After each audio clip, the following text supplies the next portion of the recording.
Buenas tardes, buenas noches. Un placer estar acá con ustedes. Siempre es un gusto venir por acá por 33. Hacía mucho ya, hacía 2 años que no estaba por acá. En primer lugar, mi agradecimiento al Centro Comercial Industrial, en especial en la persona de Miguel Bru. Mi agradecimiento a UCIP y a ASPRO, con ASPRO ya hemos tenido experiencias pasadas en reuniones similares a esta. Mi agradecimiento a Richard, mi agradecimiento a José Ferreira, al esfuerzo que hacen para acercar de alguna manera ciertos conocimientos a los ciudadanos comunes. Hoy yo siempre repito, en los últimos tiempos estoy repitiendo una vieja frase de un insigne jurista del Río de la Plata, diríamos, Mariano Moreno, que allá en 1810 escribió en La Gaceta. Mariano Moreno es uno de los integrantes de la Junta de Mayo, en 1825, y dijo en uno de sus editoriales en esa publicación periodística, que era una publicación revolucionaria, quizás una de las primeras en nuestras tierras: el pueblo tiene derecho a saber. Y muchas de las cosas que hoy están pasando, muchas de las cosas que hoy no entendemos, o que el ciudadano común no entiende, es porque no se ha respetado esa regla de que el pueblo tiene derecho a saber. Ustedes observaron que la entrada en vigencia de esta reforma del proceso penal, de este Código del Proceso Penal, fue precedida de una serie de manifestaciones, ¿no? Incluso algunas manifestaciones que deberían haber llamado la atención. Tanto el presidente de la Suprema Corte de Justicia, el doctor Jorge Chediak, desde la propia Fiscalía General, el fiscal de Corte, el fiscal general, el doctor Jorge Díaz, hicieron en pocos días antes de entrar en vigencia algunas manifestaciones pidiendo perdón por los errores que se aproximaban. Tomen ese dato suelto de repente, pero llamativo. Al mismo tiempo, un conjunto de fiscales agremiados en una asociación, en un sindicato de fiscales, un gremio de fiscales, 2 o 3 meses antes de la entrada en vigencia del Código, salieron desesperadamente a buscar precios de seguros, para contratar seguros de responsabilidad civil. Tomen también ese dato y déjenlo un poco flotando por un tiempo. Por otro lado, algunos legisladores, días antes de que se terminara de aprobar en un proceso legislativo muy largo este nuevo código, que en realidad no es una sola ley, sino que es un conjunto de leyes, de 5 o 6 leyes, que han ido en un sentido y en otro, han sido hasta contradictorias entre sí, han sido pensamientos diversos de fuentes diversas. Ciertos legisladores, y no legisladores del oficialismo, sino legisladores de la oposición, recuerdo claramente al doctor Ope Pasqué y al doctor Pablo Abdala, dijeron: bueno, la verdad que este código es un Frankenstein, es una suerte de mosaico, es todo lo contrario a un código, porque no muestra armonía, tiene una serie de contradicciones entre sus propias disposiciones. Todo eso fue dicho momentos antes de que el código entrara en vigencia. Y uno se pregunta entonces, ¿por qué entró en vigencia? ¿Por qué le dimos vida a Frankenstein? Yo le atribuyo a 2 razones, y quizás esto debería dejarlo para el final, pero tengo la necesidad de comentárselos antes para que ustedes de alguna manera entiendan cuál es mi enfoque. Aquí hubieron 2 razones fundamentales por cuales este código se aprobó a las apuradas, incluso con modificaciones. Yo traje aquí un texto. Este fue el primer texto del código que salió 4 o 5 días después de que el código entró en vigencia. O sea, estábamos aplicando una ley sin tener un texto de la ley. Fíjense ustedes el apuro que existía. Pero aunque a ustedes les parezca mentira, este código, y no es por hablar mal del Fondo de Cultura, que trató de hacer el esfuerzo, tiene errores. ¿Saben por qué tiene errores? Porque tomó el texto que entró a la sala de la Cámara de Diputados como el texto válido. Pero ¿qué pasó? En la sala de la Cámara de Diputados se introdujeron modificaciones a último momento y en este código no están. O sea que los que compramos este código tenemos un código errado, equivocado. Ahora creo que salió un texto un poco más de mayor tamaño, porque esto la verdad que es bastante complicado para verlo, sobre todo para los que usamos lentes, No sé si tiene o no, si repite alguno de esos errores, no lo he podido cotejar. Todas estas cosas para mostrarles a ustedes ese apuro. Yo le atribuyo el apuro y la urgencia a dos grandes razones. Ninguna de las dos son santas, por decirlo de alguna manera.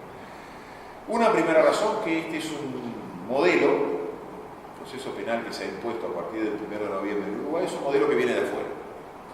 Es un modelo impuesto no solo en el Uruguay, sino que se ha venido imponiendo desde hace ya al menos 10 años, en un efecto dominó en México, en casi todos los países de Centroamérica y en casi todos los países de Sudamérica. Prácticamente el Uruguay era el único que restaba el cambio, realizar los cambios para este nuevo modelo. Ustedes lo han visto en las declaraciones incluso del propio fiscal general o de algunas otras personas que están a favor de este código. Han visto que ellos han manifestado la idea de que esto es un cambio de ADN, que es un nuevo paradigma, un cambio cultural. Permanentemente insisten con esa idea. Yo creo que hasta no hace muchos años a ese tipo de cambios culturales que suponían la imposición de una cultura extranjera a la fuerza o no, pero sobre otra cultura, nosotros le dábamos un nombre bastante claro, le decíamos que eso es colonialismo. Era lo mínimo que podíamos decir. Este código es una imposición imperial, es una imposición del Departamento de Estado de Estados Unidos y el Departamento de Justicia de Estados Unidos. ¿Cuál es el interés de Estados Unidos en que exista un código de estas características en un país como el Uruguay? Muy limitadas en realidad. Lo que a ellos les interesa es que en toda Centroamérica, México, Centroamérica y Sudamérica exista un código que ellos puedan entender. Venimos de tradiciones distintas. Desde México hasta, incluso pasando por Brasil, venimos de tradiciones de un proceso de origen continental, europeo, con influencia del derecho romano, influencia del derecho napoleónico, del derecho español, con muchas cosas. Ellos tienen un derecho de corte sajón, influido obviamente por las Islas Británicas en sus orígenes, pero también con algunos aportes de derecho germánico. Dos sistemas distintos. Por diversas razones en el mundo, esos sistemas convivieron hasta que en determinado momento hubieron quienes entendieron de que el sistema sajón debía terminar de imponerse en el resto del mundo. Incluso en algunos aspectos bien recibidos en Europa. Europa ha ido cambiando y ha ido pasando también, ha ido abandonando el sistema español, románico o francés.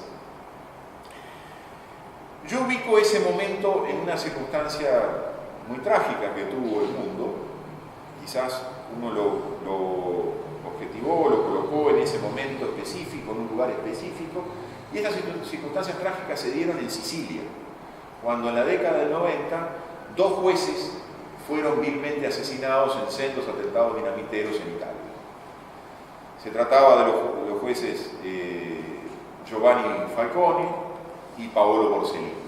Mueren en un tiempo muy breve, en 4 o 5 meses mueren él y el grupo de personas que los acompañaban. En el caso de Falcone muere él y su esposa, en un puente donde se coloca un explosivo de dinamita y vuelan los vehículos de ellos y los guardaespaldas también. Paolo Borsellino, 4 o 5 meses después, en un atentado dinamitero en una plaza cerca del lugar donde él trabajaba, donde tenía el juzgado, ambos en Sicilia. ¿Qué era lo que estaban investigando ambos jueces, que tenían un buen vínculo entre ellos, y de alguna manera cuando muere Falcone, Borsellino decide tomar las mismas investigaciones de Falcone? ¿Qué era lo que estaban investigando estos dos jueces? Eran los crímenes de la mafia, pero esencialmente las relaciones entre la mafia y la política en Italia. Hace pocos días muere Rina, no me acuerdo cuál es el nombre, quien se le atribuye la autoría intelectual de ambos atentados, uno de los capos mafiosos de la Cosa Nostra. Lo cierto es que eso mandó un mensaje al mundo. Los jueces de instrucción tienen que morir. Los jueces de instrucción son peligrosos, porque los jueces de instrucción tienen un grado de independencia que les permite llegar a investigar los vínculos, ya no solo de la mafia, del crimen organizado, sino los vínculos y los delitos de la mafia en relación con la política. Yo creo, esta es una hipótesis que vengo manejando desde hace mucho tiempo, que a partir de ese momento alguien en el mundo dijo, vamos a hacer las cosas menos cruentas, vamos a no tener que matar jueces. ¿Cuál es la solución para no tener que matar jueces de instrucción? Hacer desaparecer a los jueces de instrucción desde el punto de vista institucional. Y eso se empezó a repetir. ¿Y cuál es el mejor mecanismo para que no existan los jueces de instrucción? El proceso penal de origen sajón. El proceso penal de origen sajón no conoce la figura del juez de instrucción. Es muy gracioso, yo siempre menciono una película italiana que refiere estos episodios de Falcone y de Borsellino. Esa película italiana fue llevada a Estados Unidos, posiblemente para ser vendida en Estados Unidos, y en la versión, mejor dicho, en la misma película italiana, cuando se muestra, cuando se hace la traducción, el doblaje, se dice que Borsellino y Falcone son fiscales. ¿Por qué? Porque los norteamericanos no conocen la figura del juez de instrucción. Ellos conocen la figura del fiscal como el que se encarga de la investigación. No conocen, incluso, mejor dicho, los juristas norteamericanos sí lo conocen, y a los jueces de instrucción los llaman los jueces profesionales.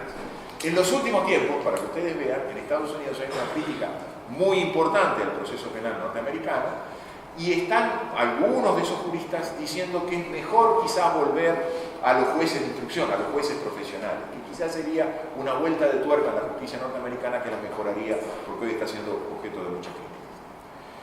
Volviendo a la idea central, para no tener que matar jueces de instrucción porque se metían a investigar cosas que no debían investigarse, desde las esferas del poder, ¿qué fue lo que se decidió? Bueno, vamos a darle el poder de investigar los crímenes a una fiscalía general, a los fiscales. Vamos a ir al sistema de procurador general, que es el sistema del proceso acusatorio, que es el sistema de origen sajón, británico, norteamericano, tradicional. Eso nos asegura que tenemos una agencia del gobierno, por lo tanto, fácilmente, muy cercana al gobierno y fácilmente manipulable, que va a decidir qué se investiga y qué no se investiga. Eso es lo que ha provocado la transformación de los procesos penales. También un interés de Estados Unidos a partir de algunos episodios que ocurrieron en Colombia. En Colombia, en determinado momento, un marín viola y mata a una ciudadana colombiana, y eso provocó una serie de incertidumbres. A los norteamericanos siempre les ha gustado saber, cuando se produce uno de esos hechos, bueno, con quién tengo que hablar. Y si ese hecho hubiera ocurrido acá en el Uruguay antes del 31 de octubre, le hubieran dicho posiblemente, bueno, mire, lo que pasa es que hay que saber quién es el juez que está instruyendo, y hay que ver quién es el fiscal, y yo no sé, porque tenemos tantos números de jueces y tantos números de fiscales, y hay que ver. En un sistema de fiscalía general hay que hablar con uno solo, que es con el fiscal general, con el procurador general. Para que ustedes entiendan o puedan comprender la importancia que tiene el procurador general en Estados Unidos, en la organización norteamericana, un estado federal, con procuradores generales estaduales y también con un procurador general que es el jefe del Departamento de Justicia a nivel federal. Bobby Kennedy fue procurador general, y a partir de que fue procurador general inicia su campaña, designado por John Fitzgerald Kennedy, pero inicia luego de la muerte de John Kennedy, inicia su campaña política para ser presidente de los Estados Unidos. En esa campaña es muerto también en un atentado. Pero para que ustedes vean la importancia que tiene la figura del procurador general. En los casos muy recientes de los casos de FIFA, que ustedes han visto en los diarios, ahora creo que no lo es, pero en ese momento, cuando se inicia la investigación de FIFA, a partir del Departamento de Justicia, la procuradora general era una mujer afrodescendiente. ¿Qué es lo que ha pasado entonces? Este cambio de sistema tiene esa influencia, esa doble influencia. Por un lado, establecer un modelo que se repita y que más o menos sea el mismo modelo, que tenga variantes en todo el mundo. Un modelo que sea homogeneizado y repetido y fácil de comprender para determinadas cabezas, quizás no tanto para la nuestra, que estaba acostumbrado a otro sistema. Y al mismo tiempo la posibilidad de dominar las decisiones de los jueces. Si usted crea un sistema de fiscalía general, de esa manera usted domina las decisiones de los jueces. ¿Cómo las domina? Estableciendo que esa fiscalía general, los fiscales no tengan independencia y estén sometidos a instrucciones. Si una agencia del gobierno la encargamos de investigar los crímenes, obviamente si esa agencia del gobierno le toca investigar los crímenes del gobierno, llegamos a la conclusión casi siempre de que nadie se investiga a sí mismo. Ese es el propósito buscado, el gran botín buscado con esta reforma del proceso penal. Alguno me dirá, bueno, pero ¿y usted de dónde? Pues yo he estado en reuniones parecidas en los últimos días y algún abogado incluso me dice, no, pero eso que usted dice, ¿cuál es el fundamento que usted dice de que este es un proceso imperial y que la Embajada de Estados Unidos o que el Departamento de Estado tiene influencia? Bueno, no se va a ver desde la distancia, pero esta es una invitación de la embajadora de Estados Unidos, Kelly Caterman, a un conjunto de fiscales para informarse de cómo va avanzando el nuevo proceso penal, una invitación para el 24 de julio del 2017. Pero anteriormente había habido otras invitaciones de la anterior embajadora, Yulisa Reynoso, donde hay fotos muy conocidas en las páginas de la Fiscalía, donde los fiscales iban a rendir cuentas de cómo estaban aprendiendo el nuevo sistema, el sistema que se parecía al sistema norteamericano. Esto no tampoco es de ahora, de este año ni del año pasado. Hace más o menos de 10 o 15 años que jueces y fiscales se van a ir a entrenar a distintas organizaciones, algunas claramente dependientes del Departamento de Justicia, otras un poco más alejados. Y ha habido un entrenamiento de fiscales, han venido al Uruguay fiscales norteamericanos, agentes del FBI, fiscales de Colombia, fiscales de Chile, fiscales de la provincia de Santa Fe, a explicarle a los fiscales uruguayos cómo se trabaja en este sistema. Ahí en julio, a partir de esto, que llamó la atención, porque alguien se lo hizo ver al diputado Oscar Groba, espacio 609, el diputado el 25 de julio, al día siguiente, sacó unas manifestaciones en la diaria, diciendo que estaba muy alarmado por la injerencia política en la interna del Uruguay por parte de la Embajada de Estados Unidos. Y hizo una serie de manifestaciones, luego no supimos cuáles fueron las consecuencias de estas manifestaciones, porque la historia no continuó. Pero es muy interesante en esta noticia, ya les digo, de la diaria del 25 de julio, lo que le contestaron desde la Fiscalía. De la Fiscalía se dijo: no es descabellado pensar en actividades de asesoramiento del gobierno estadounidense respecto del nuevo Código del Proceso Penal, en la medida en que éste pasará de un modelo inquisitorio a un modelo acusatorio, que es el que utilizan los países sajones. En este sentido, Estados Unidos lleva una experiencia de más de un siglo utilizando este procedimiento. O sea, desde la propia Fiscalía General se reconoció esto, que luego se llama o se lo quiere edulcorar diciendo el cambio de ADN o el cambio cultural. El cambio cultural es la imposición de una cultura extranjera en nuestra cultura. Y alguien podrá decir, bueno, quizás sea lo de ellos mejor a lo nuestro, ¿no? Quizás no nos dé la exposición para tratar de demostrar que no es así. Pero lo cierto es que una imposición de estas características necesariamente debía concretarse en una reforma de la Constitución. Nosotros tenemos una Constitución que no es, en estos aspectos al menos del nuevo proceso penal, de origen sajón. Tenemos un proceso penal que está centrado en un proceso mixto, siempre se dijo que el Uruguay tuvo un proceso mixto, inquisitivo en una primera etapa y acusatorio en la segunda. ¿Qué quiere decir esto? Que en la primera etapa el que tiene el dominio del proceso es el juez de instrucción. Nosotros tenemos previsto en la Constitución el juez de instrucción, los Borsellino y los Falcone, los tenemos previstos desde 1830. Y mientras no modifiquemos los artículos 15 y 16 de la Constitución, el juez de instrucción tiene rango constitucional, está previsto en la Constitución. ¿Qué teníamos que hacer para introducir el concepto de Fiscalía General, que no está en la Constitución? La Constitución, cuando habla de los fiscales, y eso lo hace a partir de 1934, habla de fiscales letrados de la República, en plural, no habla de una institución única llamada Fiscalía General con un director general, no lo habla. Esto es un engendro, un invento hecho por la ley, olvidándose de que la Constitución no habla de eso. Les decía que todas estas transformaciones se hicieron sin modificar la Constitución, por lo tanto son inconstitucionales, van contra los textos constitucionales. Ahora, ¿por qué se hicieron sin modificar la Constitución? Porque nuestra Constitución, se ha discutido mucho si es una Constitución rígida o semiflexible, es una Constitución muy difícil de reformar. Ha habido, sí, hemos tenido reformas, pero es muy difícil. Tiene 4 procedimientos para reformarla, pero son de difícil proyección. Ahora, en cualquiera de los 4 procedimientos previstos en el artículo 331 de la Constitución, hay un denominador común. El pueblo se tiene que pronunciar en un plebiscito. En cualquiera de los 4 procedimientos previstos. ¿Eso qué quiere decir? Que para reformar nuestra Constitución y hacer el cambio de ADN, el cambio cultural, hay que explicarle al pueblo por qué hay que hacer un cambio de ADN y un cambio cultural.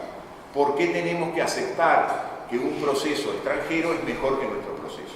¿Y por qué tenemos que modificar algunas normas específicas de la Constitución para satisfacer ese mejor proceso que viene de afuera? Eso fue lo que no se quiso hacer. No se quiso hacer porque se tenía un gran temor. Era que la gente, cuando entendiera lo que significaba la reforma, cuando se le explicara previa a que la reforma entrara en funcionamiento, cuando la entendiera, no la votara. Y hoy la gente se está enfrentando a una reforma que no sabía en qué consistía, porque esta reforma fue aplicada y aprobada en un ámbito cerrado, como es hoy el Parlamento, muy poco transparente al conocimiento del ciudadano, y por eso se transformó en ley. Pero por eso está mostrando una serie de dificultades que nos han llevado a un caos y a una situación, yo le llamo directamente, de relajo institucional. Esto es muy importante, se quiso eludir la voluntad popular. Y yo voy a hacer un par de referencias a lo que dice la Constitución y lo que dice el nuevo Código para tratar de explicar más claramente y más concretamente a qué me refiero. La Constitución prevé una supergarantía. La supergarantía que está prevista en la Constitución, en esos artículos 15 y 16, es que una persona detenida por la presunta comisión de un delito a las 24 horas tiene que declarar ante el juez. El juez le tiene que tomar declaración al arrestado, dice la Constitución. A lo sumo, en las 48 horas el juez tiene que tomar una decisión. Si decide someter a esa persona a proceso, con o sin prisión, o si entiende que no tiene los elementos suficientes para someterla y dejarla en libertad. Más allá de que pueda continuar luego con la investigación, pero sí con la persona en libertad. Hoy el nuevo proceso elimina al juez de instrucción, lo hace desaparecer, le quita el poder de instruir, el poder de dirigir la investigación. Los jueces ya no pueden investigar, los jueces ya no pueden ordenarle a la policía determinadas investigaciones o que le obtengan determinadas pruebas. Los jueces no pueden hacer pruebas. Tienen prohibido eso por el nuevo código. Ese poder que tenían, ese poder que la Constitución les dio desde 1830, se lo usurparon, se lo quitaron y se lo entregaron a un organismo llamado Fiscalía General, a esa agencia del gobierno llamada Fiscalía General, que fue creada previamente a través de dos leyes previas al Código, que fueron dictadas para cuando el Código entrara en vigencia. Una, la Ley 19.334, que transforma las fiscalías, las saca del Poder Ejecutivo y las coloca en un servicio descentralizado, y luego la 19.483, que establece un nuevo estatuto de los fiscales, fiscales sometidos a instrucciones, fiscales que no tienen independencia, que ya no son fiscales letrados de la República, como dice la Constitución, sino que pasan a ser fiscales delegados de un fiscal general, dentro de un organismo corporativo llamado Fiscalía General.